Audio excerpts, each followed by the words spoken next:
Hi there, this is Robert at Daybird Aviaries, and today we're going to start some lacto-fermented vegetables. Specifically, we're going to make some green tomato pickles using these little cherry tomatoes, and we're also going to make some ginger and carrot lacto-fermented pickles.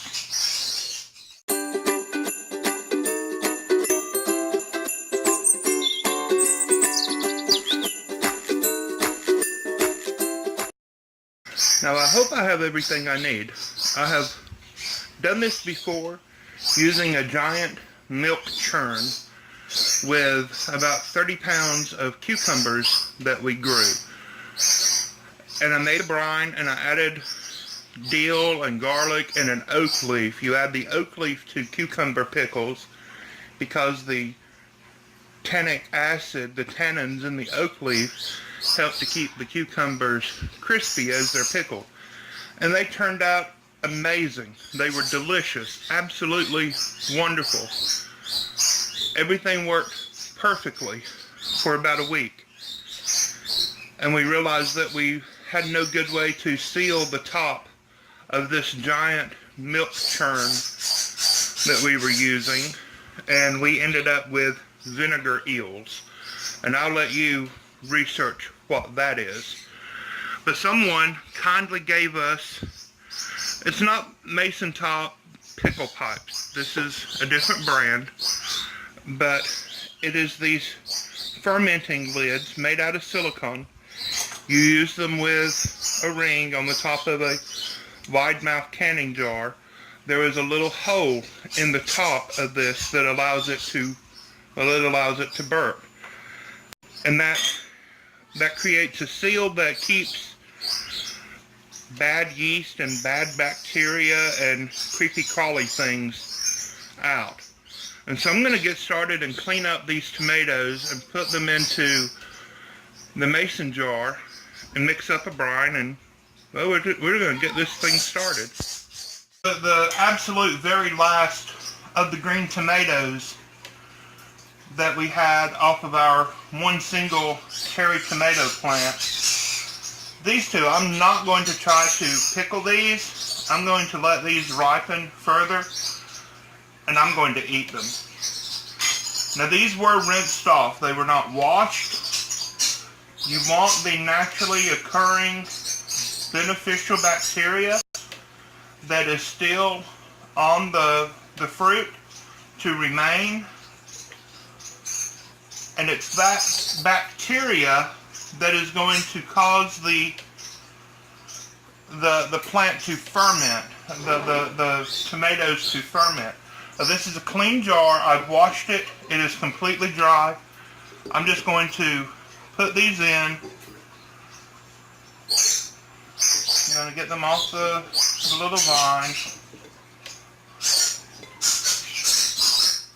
And it really is just as simple as this. I've never done this before.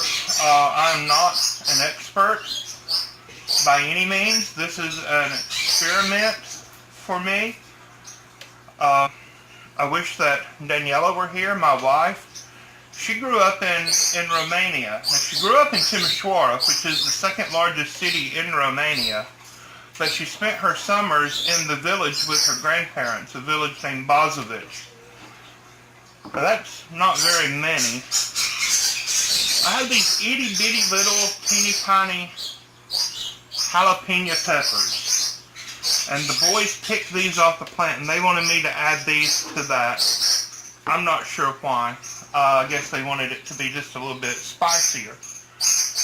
Ideally, I'd fill the whole jar up. Leave about an inch of headroom on the top. And then, of course, this goes on and you screw the ring down on top. You have to put a brine in, and you have to use a kosher salt or a Himalayan salt or a canning salt.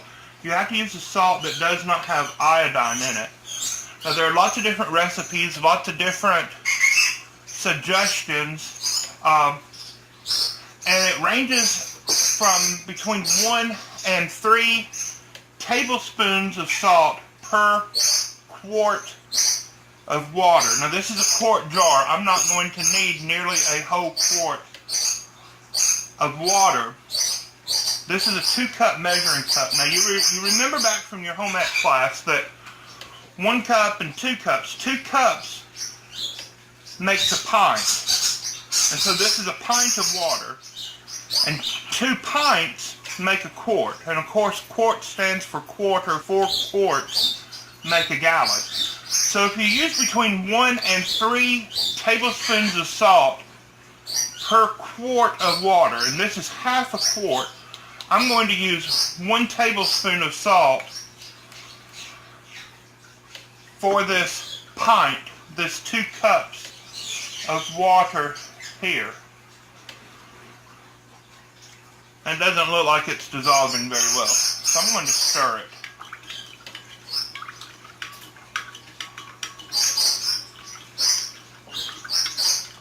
Now, I know that looks cloudy, but that's all dissolved. There's nothing at the bottom of it. But in Bozovic, the village where my wife's family grew up in Romania, they do lacto fermenting for all kinds of things. You know, hundreds of pounds of cabbage. They'll do a whole head of cabbage, and then they'll use those cabbage leaves to make cabbage rolls with. That's something that I think that I would like to eventually try. I think that would be wonderful. We're going to start with just some homemade sauerkraut eventually. But they do tomatoes a lot. And that's where I first had fermented green tomatoes. And they were delicious. They were big tomatoes that had been sliced and layered in the jar. And they were so good. It was just such an amazing taste. They would take tomatoes and chop them finely and mix them with other vegetables and put the brine on top and allow that to ferment, kind of like a southern chow chow, if you've ever had that, or some kind of a pickled chutney kind of thing, just a relish that they serve with meats. So I'm going to pour this in. I'm going to cover the tops of the tomatoes, and they're floating. That's going to be an issue. So I'm not sure what I'm going to do. I know exactly what I'm going to do about that. Hold this thought. I'll be right back. Okay, I've poured the rest of the brine out of that first measuring cup into this bag. And I've mixed up more, and I'm going to add some more to this bag. I'm going to use this as a weight to weigh the tomatoes down, hopefully to weigh the tomatoes down. Let me get the air squeezed out of here. And you're asking, Robert, why is it important that you have the tomatoes weighted down? Because you see those tomatoes floating at the top? You don't want them to have access to the air on top. That's when yucky things start to grow. And so I'm going to, oh, that worked like a charm. This little yucky thing here, that's a pepper. I'm going to take that out and just discard that. Oh, that's working so well. I'm going to have to pour some of this out.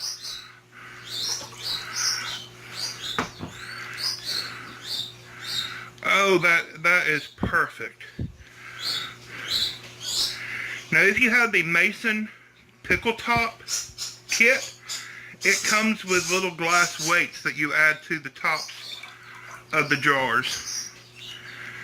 And you do that, and that holds the food below the brine.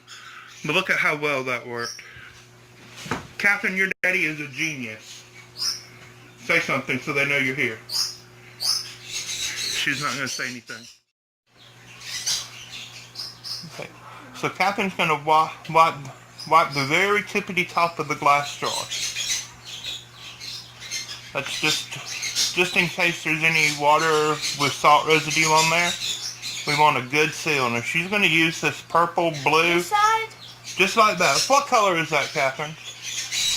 It's outside it looks blue, but inside it's actually purple. I'm colorblind, so I can't tell. That's upside down. I can't tell between purple and blue. Okay, let's put one of these rings on.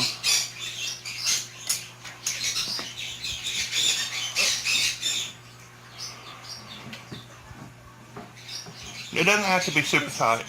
It doesn't have to be super tight. I really like the little balls on this. They look like buttons. Beep, Like buttons? Beep, beep, beep, beep. We're going to leave this for about a week, and then we're going to come back to it. Now we're going to work on... Well, we're going to work on some mixed up stuff. Can you put 1 scoop of salt in there for me? Catherine is a really, really good helper. She is like the best helper in the whole world. I really, really appreciate her. Come on now. Oh, what a good job. That'll be perfect. Put it in. Put it in. Use that spoon. Stir it up. Okay. Now we're through with that spoon, so you can go put that spoon in the don't put that spoon in the refrigerator. Put it in the kitchen sink, okay? So we were given this really gnarly, almost obscene looking carrot. It looks big. That a friend of ours grew. I'm going to trim this up. Yeah. And kind of like cut off the black end. Yeah, I'm going to peel it and I'm going to slice it, and we're going to pack it into another jar with some ginger, and that's going to be super duper delicious.